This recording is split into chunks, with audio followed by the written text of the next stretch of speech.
first baseman right now.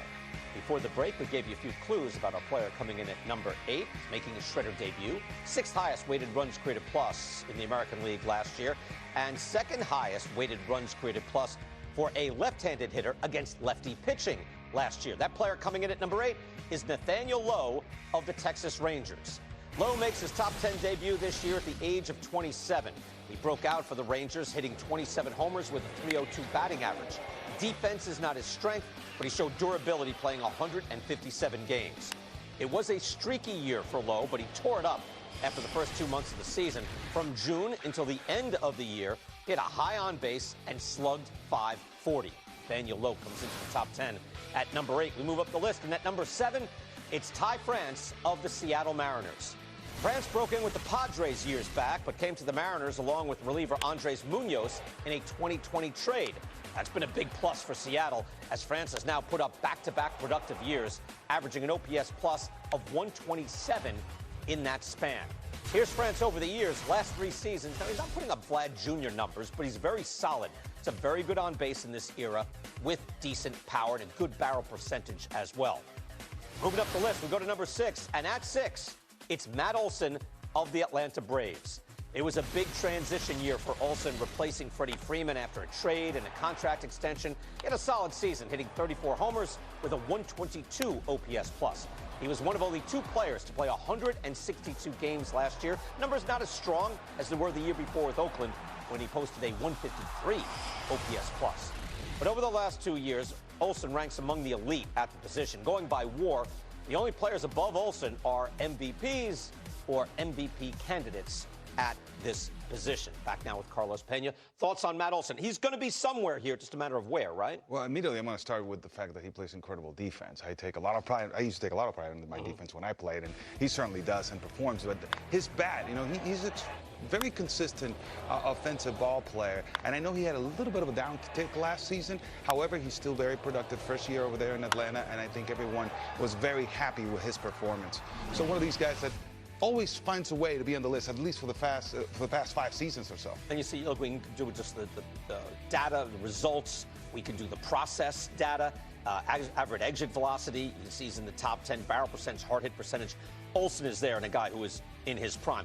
Ty France is puzzling. For me, Ty France, his basic production, again, before we get into the weeds, his OPS plus last 3 years, which are mainly his, main 3 years only in the league, 125, 128, 133. So this guy can hit. Like, something is happening that is not flukish with Ty France. Yeah, he's shown a lot of consistency, and it's like, all right, he gets on base. Does he hit for a lot of power? Not necessarily a lot of power, but his power numbers are there. He can change the game with one swing of the bat. So you can see he's been very good for his first 3 years in the big leagues, and he's right where he needs to be, in my opinion. But one of these guys that you always expect to have a good at-bat. He's able to move the ball forward at the right trajectories, and, whenever he clicks you, he can go deep. We were trying to figure out what it was that we liked about this player, and you said he always kind of has a clue about batting. This is going to come up with different players. I'm going to bring it up with Anthony Rizzo later, guy who has the proper approach. There are a combination of factors here. If you have a flare or if you have a burner. A flare is kind of like what you think it is, kind of like a, just a flare base hit into the outfield or a hard hit ball on the ground. And it turns out if you do a flare or what's called a burner, the batting average for those events is over 650. And France is in the top 10. You saw Freddie Freeman there as well. So it's not an accident. There is situational hitting. I think StatCast is doing a pretty good job now if you get into the weeds of figuring that out. Yeah, you definitely have to read between the lines. And for Ty France, one of those guys that moves the ball forward in the right trajectory, like I said, basically what I mean is he's able to get jammed and move the ball at the right trajectory that goes over the infielders and just before the outfielders. That's good hitting. It's not that they're not hitting the ball hard. They're moving it. There's good swing. It's clean. They keep the bat level through the zone. And how about ground balls? Hit ground balls hard. It's something that I think younger hitters need to take into consideration. Right, because we've had the launch angle revolution. Yes. Now everything's just got to be launched. I was torn on Nathaniel Lowe. Where are you on Lowe? Well, he's made some adjustments, and they truly have paid off. And one of those things is this.